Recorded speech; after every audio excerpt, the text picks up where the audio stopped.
मुस्कुराए हमेशा छुपाए गम, मुस्कुराए हमेशा छुपाए गम, ये तो वक्त बताएगा कौन है हम आ गए हैं अपनी एक और नई वीडियो के साथ। आपका अपना favourite chapter reproduction, it is the most important chapter in our 10th class. एक बार अपना जरा जोश मीटर बता दो, जोश मीटर कितना है। चलो हम आपको इसका करवा देंगे क्या होता है। It is a biological process by which living organism produce new individuals similar themselves ensure continuity on earth and helps evolution of species। जब दो लिविंग ऑर्गेनिज्म जुड़ करके किसी नए लिविंग ऑर्गेनिज्म को जन्म देते हैं, ये रिप्रोडक्शन कहलाता है। ठीक है, अब इसकी इंपोर्टेंट क्या होती है रिप्रोडक्शन की। ये रिप्रोडक्शन की इंपोर्टेंट ये होती है, जब ये रिप्रोडक्शन नहीं होगा तो हम जीवन ही नहीं जी पाएंगे। हमारा जो आने वाला कल है, जो आएंगे, जो हमें हम हमारी डेथ हो जाएगी, हम मर के चले जाएंगे, और ये रिप्रोडक्शन होगा तो नए नए ऑर्गेनिज्म को जन्म मिलेगा तो वो धरती पर आएंगे। ठीक है, ये इंपॉर्टेंट होती है। और एक और इंपॉर्टेंट होती है जिसकी वेरिएशन। वेरिएशन क्या होता है? वेरिएशन होता है बदलाव। जैसे क्या होता है, जैसे हम अपने मम्मी पापा के सेम नहीं दिखते, हमारे बाल चेंज हो जाते हैं, या हमारी नोज चेंज होता है, या आई चेंज हो जाती है, ये होते हैं वेरिएशन। वेरिएशन की वजह से हम ज़्यादा साल जी पाते हैं। ठीक है, ये वेरिएशन क्यों होते हैं? वेरिएशन ये जब होते हैं, डीएनए हमारा होता है, डीएनए डाइऑक्साइड न्यूक्लियस एसिड, ये हमारा डीएनए डबल कर जाता है, इसकी कॉपी हो जाती है, इसमें डीएनए में एरर्स आ जाते हैं। इसी की वजह से हमारा अंदर ये वेरिएशन होता है, जब अपने मम्मी पापा की सेम नहीं देख पाते। ठीक है, अब बात आती है ये मेल रिप्रोडक्टिव सिस्टम क्या होता है। कम होना चाहिए 30। ये टेस्टिस, टेस्टिस का जो लेयर होती है उसे स्क्रोटम बोलते हैं। ठीक है, अब एक हमारा एक क्वेश्चन बताइए, आप कमेंट बता के आना। ठीक है, जो हमारे टेस्टिस होते हैं वो हमारी बॉडी के बाहर क्यों पाए जाते हैं, हमारे अंदर, हमारी बॉडी के अंदर क्यों नहीं होती है? ये अंदर इसीलिए नहीं होते क्योंकि हमारी बॉडी का जो टेम्परेचर होता है वो 30, टेम्परेचर हमारी बॉडी का 37 डिग्री होता है, और इनका टेम्परेचर कम होता है, इसीलिए हमारी बॉडी से बाहर पाए जाते हैं। ठीक है, तो अब हमारा जो हमारा स्पर्म सेल होता है वो फॉर्मेट कैसे होता है अब आपको बता रहे। ठीक है, एक टेस्ट होता है। ठीक है, टेस्ट से ये टेस्ट से हो जाएगा वाज रेफरेंस में। ठीक है, ये वाज रेफरेंस है, वाज रेफरेंस में जाएगा। ठीक है, वाज रेफरेंस में जाएगा, ये वाज रेफरेंस से ज्यादा है, तो यहाँ इसे मिलेंगे दो गुंडे। ठीक है, एक मिलता है सेमिनल वेसिकल और एक मिलता है प्रोस्टेट ग्लैंड। ठीक है, एक सेमिनल वेसिकल मिलता है, एक मिलता है प्रोस्टेट ग्लैंड। ये दो गुंडे ऐसे बोलते हैं कि भैया अच्छा तो हमारे हो गए, अच्छा तो हमारे पास हो गया जा रहा है, तो हम भी तुझे कुछ ना कुछ देंगे अपना। तो ये सेमिनल वेसिकल होता है, प्रोस्टेट ग्लैंड होता है, ये हमारे स्पर्म सेल में थोड़ा सा फ्लूइड दे देते हैं, फ्लूइड, जिसकी वजह से हमारा स्पर्म सेल बहने लगता है। ठीक है, तो ये स्कॉर्टम से, ये टेस्टिस से बना स्पर्म सेल, ये वास रेफरेंस से जा रहा है, वास रेफरेंस से ये प्रोस्टेट ग्लैंड को दे देगा, फ्लूइड दे देगा, ये सेमिनल वेसिकल फ्लूइड दे देगा, और फिर ये आएगा, ये यूरेथ्रा, ये यूरेथ्रा से निकल जाता है पेनिस से, यूरेथ्रा से हो गए पेनिस की मदद से ये हमारा जो जो स्पर्म सेल होता है ये निकल जाता है, स्पर्म सेल, ये हमारा स्पर्म सेल निकल जाता है, किससे? हमारा स्पर्म सेल पेनिस से निकलता है, यूरेथ्रा से होके पेनिस से स्पर्म सेल निकल जाता है, और इसे हम लास्ट में क्या बोलते हैं, इसका नाम कर देते हैं सीमन। ठीक है, आपने पढ़ा होगा, इसे बोलते हैं हम सीमन, ये होता है सीमन, और ये स्पर्म सेल से निकल के जाता है। अब इसका काम क्या होता है, अब आपको समझाते हैं female reproductive part. Female reproductive part क्या होता है, काम क्या होता है। हेलो फ्रेंड्स, हमने आपको समझाया था पहले मेल रिप्रोडक्टिव सिस्टम, अब बताएंगे फीमेल रिप्रोडक्टिव सिस्टम क्या होता है। ठीक है, फीमेल रिप्रोडक्टिव सिस्टम, तो देखो ये क्या होता है। ठीक है, ये हमारी होती है जो फीमेल की होती है, ये तो वजाइना। ठीक है, वजाइना, ये वजाइना को और यूट्रस को होता है सर्विक्स। ठीक है, और ये होती है ओवेरी, और जो हमारी साइट ऑफ फर्टिलाइजेशन ट्यूब होती है उसे बोलते हैं, वो होती है ये साइट ऑफ फर्टिलाइजेशन ट्यूब, इसे बोलते हैं फैलोपियन ट्यूब। ठीक है, तो क्या होता है, जो वजाइना होती है यहाँ से जो मेल सेल होता है वो यहाँ से जाएगा, जो हम उसको स्पर्म सेल बोलते हैं। ठीक है, यहाँ से स्पर्म सेल जाएगा। ठीक है, यहाँ से है सर्विक्स। ठीक है, ये सर्विक्स में जाएगा, सर्विक्स में जाने के बाद या फिर सर्विक्स में जाने के बाद जाएगा ओवेरी में। ठीक है, ओवेरी में जाने के बाद क्या होता है, ओवेरी में जाने के बाद क्या होता है, मेल जेमेट और फीमेल जेमेट मिल जाते हैं। ठीक है, यहाँ ये फीमेल जेमेट भी पाया जाता है, मेल जेमेट प्लस फीमेल जेमेट मिल जाएंगे, तो क्या होता है फर्टिलाइजेशन। रुक जाओ,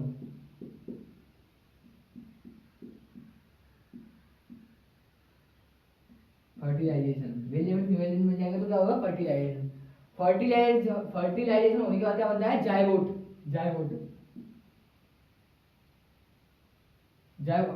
फर्टिलाइजेशन होने के बाद बनता है जायगोट। डेढ़ by O T zygote. Zygote के बाद क्या बनता है, मेल जेमेट फीमेल जेमेट मिलेंगे, फर्टिलाइजेशन होगा, जायगोट बनेगा, जायगोट बन जाता है एम्ब्रियो। एम्ब्रियो एम्ब्रियो एम्ब्रियो बनने का क्या बनता है, फीटस। एक फीटस सुनो, जो ये रिप्रोडक्शन होता है, ये सेक्सुअल रिप्रोडक्शन में तो फीटस तक काम आता है। जो असेक्सुअल रिप्रोडक्शन होता है, ऐसे प्लांट करते हैं और ऑस्पिसिस करती हैं, हम आपको नेक्स्ट वीडियो में बताएंगे, ठीक है। तो उसमें क्या होता है, उसमें भी सेम होता है, बस उसमें फीटस नहीं होता, उसमें बस एम्ब्रियो तक होता है, ठीक है। पर इसमें एक और एक्स्ट्रा आ जाता है, फीटस बनता है, इसमें बनता है फीटस, ठीक है। तो क्या होता है, यहाँ आया, ठीक है, यहाँ से स्पर्म सेल आया, स्पर्म सेल आया भेजा जाता है, भेजा जाता है सर्विक्स में, ठीक है। यहाँ से स्पर्म सेल सर्विक्स में आया, सर्विक्स से जाएगा फैलोपियन ट्यूब में, फैलोपियन ट्यूब जाएगा ओवरी, ओवरी में जाने के बाद यहाँ होगा फर्टिलाइजेशन, यहाँ बनेगा जायगोट, यहाँ बनेगा एम्ब्रियो, यहाँ बनेगा फीटस, यहाँ बनेगा हमारा बेबी, यहाँ बनेगा बेबी, ठीक है, यह बच्चा बन जाएगा, ठीक है। अब एक मेरा क्वेश्चन है आपसे, हाँ आपको एक और चीज बताऊं, जो हर महीने ये ओवरी होती है, ये एग रिलीज करती है, ठीक है, एक एग रिलीज करती है हर महीने, ठीक है। तो आप बताओ, चलो क्वेश्चन बताओ क्या हुआ, what happen fertilize, what did not egg fertilize, जब एग फर्टिलाइज नहीं हुआ तो क्या हुआ, आप बताओ क्या हुआ, तो ये कमेंट में जरूर बताओ यार, ठीक है, हम बताते हैं आपको क्या होता है। जब ये एग रिलीज नहीं होगा तो क्या होगा, जो यूट्रस की वॉल, अब बताओ, हमारे यहाँ मेहमान आते हैं तो सोफा वोफा लगाते हैं और बैठते हैं, यार मेहमान आ गए, इनको इनके ऊपर बैठाएंगे, सोफे के ऊपर, घर पर साफ साफ करते हैं अच्छी तरह से। तो ये क्या होता है, जो ये यूट्रस होती है, ये अपनी जो इनर लाइन होती है, इसको थिक कर लेती है, पता है, इसमें ब्लड आ जाता है, ठीक है, ये थिक कर लेगी, ठीक है, ये यूट्रस थिक हो जाएगी। अरे ड्राइंग में बता ना, नेक्स्ट लेवल की ड्राइंग है, स्टैंडर्ड ड्राइंग है, मेरी अवार्ड मिला हुआ है ये यार, ड्राइंग में तो ऐसे आप समझ जाओ यार फीलिंग। तो ये क्या होता है, यूट्रस की जो वॉल होती है थिक हो जाती है, तो एग फर्टिलाइज नहीं होता, एग फर्टिलाइज नहीं हुआ तो क्या होता है, ये यूट्रस की वॉल से, तो सुनो क्या होता है, जब ये एग फर्टिलाइज नहीं हुआ, ठीक है, ये हमारा एग फर्टिलाइज नहीं हुआ, तो एक साइकिल होती है मेंस्ट्रुएशन साइकिल, जिसको हम बोलते हैं पीरियड्स, जो गाँव में बोलते हैं, ठीक है, मेंस्ट्रुएशन साइकिल होती है, जिसकी वजह से जो हमारी ब्लड होती है, ये दो तीन हमारी इनर लाइनिंग, यहाँ सर्विक्स की मदद से बजाने से टूटने लगती है, यहाँ से इनर लाइनिंग टूटने लगती है, ये ब्लड आना नीचे आ जाता है, इसे बोलते हैं मेंस्ट्रुएशन साइकिल। रुको,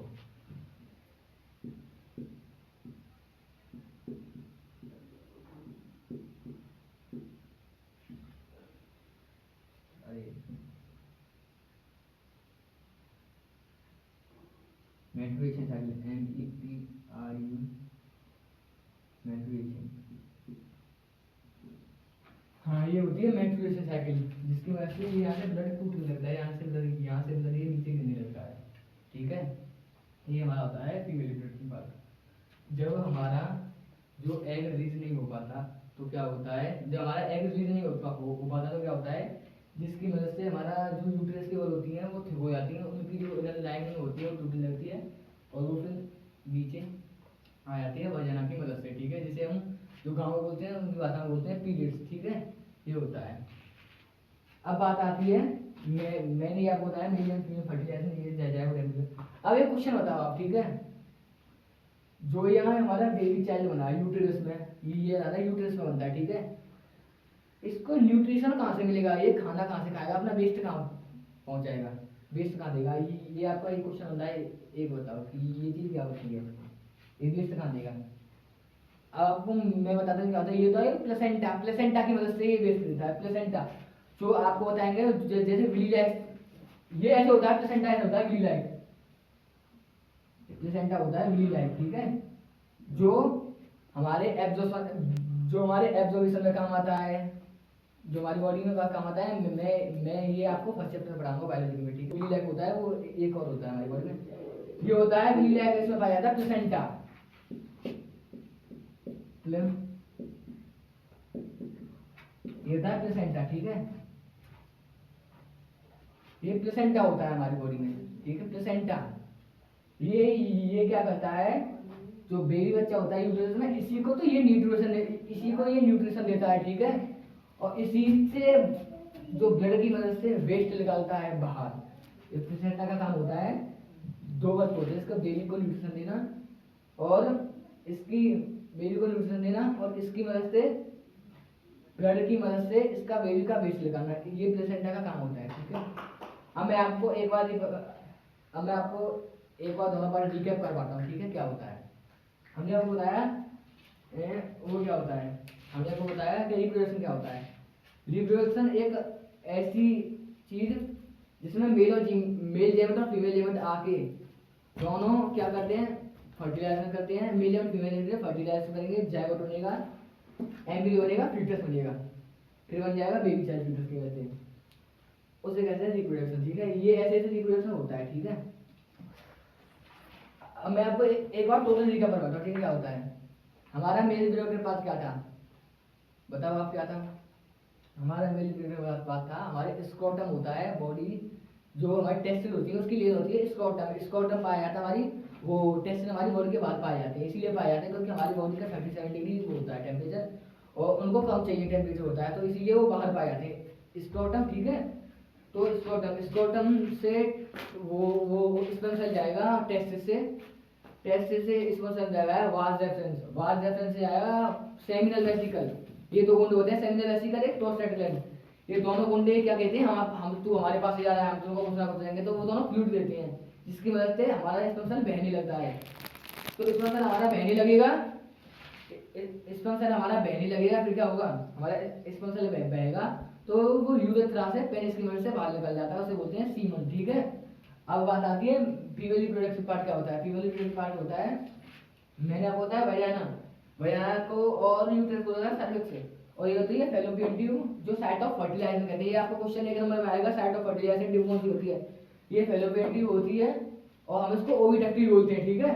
अब बात क्या आती है, यहाँ से गया, यहाँ से हमारा स्पर्म सेल जाएगा, यहाँ जाके फर्टिलाइजेशन होगा, मेल जेमेट फीमेल जेमेट मिलेंगे, फर्टिलाइजेशन जायगोट एम्ब्रियो फीटस ये बनेगा। अब मैं आपको इसकी प्रॉपर्टी बताता हूँ जो सेक्सुअल रिप्रोडक्शन क्या होता है। इसमें हमेशा 2 ऑर्गेनिज्म मिलेंगे, ठीक है, जैसे मेल फीमेल मिले, ठीक है, 2 ऑर्गेनिज्म मिलेंगे, मेल एंड फीमेल रिप्रोड्यूस, ये मेल और फीमेल, ठीक है। अब इसमें 2 जेमेट फॉर्म।